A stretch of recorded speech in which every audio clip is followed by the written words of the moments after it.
How to add mobile data shortcut to the lock screen on the Samsung Galaxy S25, S25 Plus, or the S25 Ultra. First, tap on the home button to return back to the home screen. Then on the home screen, touch and hold. Next, we go down and then tap on Wallpaper and Style.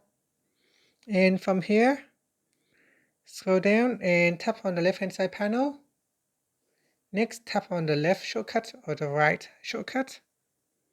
And from the list in here, tap on Mobile Data. Then tap on Done. And that's it. After that, tap on the Home button to return back to your lock screen. Now press on the side button to return to your lock screen. In here, you can quickly turn on or turn off mobile data by tapping on this button here. You can swipe on it to turn on or switch off mobile data.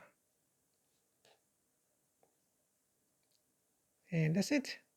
Thank you for watching this video. If you found it helpful, please like and subscribe to my channel for more videos. Now on the lock screen, you can also touch and hold like that.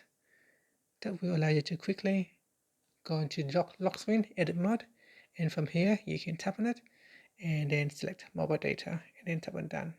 So it is quicker if you do it directly from the lock screen. Thank you for watching.